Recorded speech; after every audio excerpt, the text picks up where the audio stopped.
మరి మీరు అన్నారు, మా నాన్నగారు దేనికి భయపడరు, కానీ మేము ఎలా ఉంటామో అనే భయం మాత్రం, మమ్మల్ని ఏమన్నా చేస్తారేమోనన్న భయం మాత్రం మాకు వచ్చింది అని వాళ్ళ అమ్మాయి మాట్లాడారు.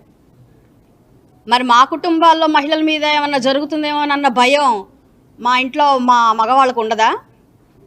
మా ఇంట్లో ఆడవాళ్ళని ఏదైనా అంటే వచ్చే కోపం మా ఇళ్ళలో మగవాళ్ళకు ఉండదా? అలాగా మీరు ఏదైనా చేస్తారన్న భయంతో నా భర్త వచ్చారు, మా నాయకురాలకి ఏమన్నా అవుతుందేమోనని చెప్పి కొందరుమంది నాయకులు మాతో వచ్చారు. అంతేగాని పనిగట్టుకుని ప్రతి ఒక్కళ్ళకి మీరు రండి అని నేను ఎక్కడా పిలవలేదు ఎవరిని. మహిళల్ని పిలిచాను. ఎందుకు పిలిచాను మహిళల్ని? అంతకుముందే మీరు ఏం చేశారు? మీరు మాట్లాడిన అవాక్కులు చవాకులు తట్టుకోలేక ఒక మహిళ మీ దగ్గరకు వస్తే మీరేం చేశారో వీడియో ఉంది.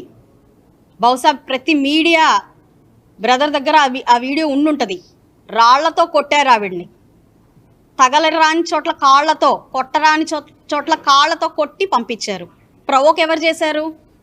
ఒక మహిళ. ఏమ్మా అమ్మటి రాంబాబు గారి కుమార్తె గారు నిన్న మీరు మాట్లాడారు, మహిళ కాదా అమ్మా ఆవిడ?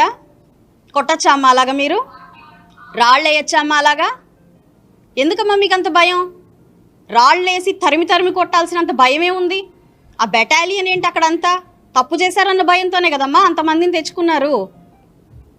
మరి తప్పు చేశారు, క్షమాపణ చెప్పండి, ఇంతకంటే ఏమన్నా అడిగారా మిమ్మల్ని? అది చెప్పకుండా దాన్ని మానేసి మీరు మళ్ళీ దాన్ని ఇష్టం వచ్చినట్టు మాట్లాడుకోవడం, దాన్ని మళ్ళీ ప్రెస్ మీట్లు పెట్టి కండక్ట్ చేసి మాట్లాడుకోవడం, అది ఇంకా హాస్యాస్పదంగా మీకు అనిపించట్లేదా?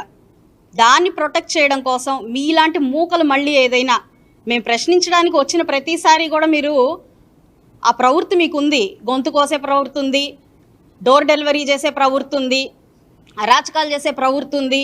కాబట్టి ఆడపిల్లగా తట్టుకోలేక, ఒక నాయకురాల్లాగా తట్టుకోలేక మిమ్మల్ని ప్రశ్నించడానికి, మాకు సారీ చెప్పడానికి, దాన్ని డిమాండ్ చేయడానికి మీ ఆఫీస్ దగ్గరికి, మీ నాన్నగారు ఆఫీస్ దగ్గరికి నేను వచ్చి డిమాండ్ చేయడం జరిగింది. దానికి మీరు సరిగ్గా కనీసం లోపలికి వెళ్ళి ఆవిడ అలా అడుగుతుంది చెప్పండి. మీరు ఆల్రెడీ చెప్పారు కదా నేను అలా చేసి ఉండకూడదు అని. అదే మరి అందరూ వినేటట్టు చేస్తే అయిపోయేది కదా. మీరు మాట్లాడే ఆ సాక్షి టీవీ ముందో లేకపోతే మీరు యూట్యూబుల్లో మాట్లాడే మాటలో ఎవరు చూస్తారు? ఒక రాష్ట్ర ప్రజలు, రాష్ట్ర నాయకుడిని మీరు ఇష్టం వచ్చినట్టు మాట్లాడి దానికి బహిరంగంగా క్షమాపణ చెప్పకపోతే మెసేజ్ ఏమి ఇచ్చినట్టమ్మా నెక్స్ట్ జనరేషన్ కిడ్స్కి?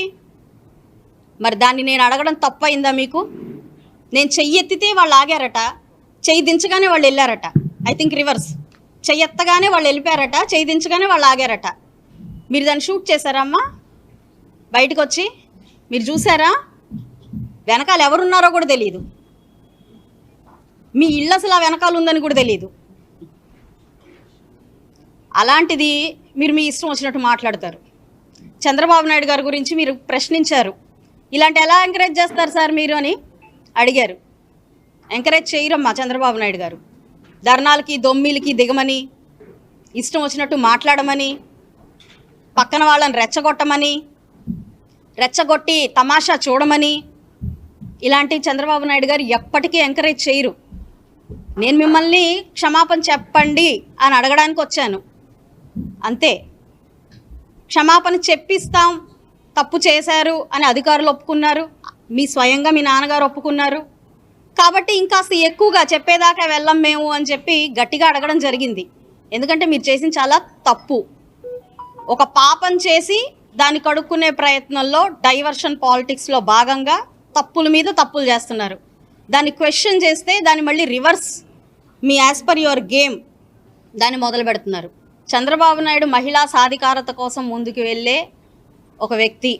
ఈ రాష్ట్రానికి ఒక అదృష్టం, మీరు నోట్ చేసి పెట్టుకోండి. మహిళల మీద లేకపోతే దౌర్జన్యాలకి దొమ్మిలకి ఆయన ఎప్పుడు ఎంకరేజ్ చేయరు. కాకపోతే మీరు ఇంకొకటి కూడా గుర్తుపెట్టుకోండి, పడి ఉన్నారు అందరూ. నేను పిలిస్తే రాలేదమ్మా, మీరు గుర్తుపెట్టుకోండి, కావాలంటే ఎంక్వైరీ చేసుకోండి. వాళ్ళందరూ నేను పిలిస్తే రాలేదు, రగిలిపోయి వచ్చారు. మీ నాన్నగారు మాట్లాడిన మాటల్ని చెవులారా విని గుండెల నిండా ఆవేశం పెంచుకొని వాళ్ళు వచ్చారు.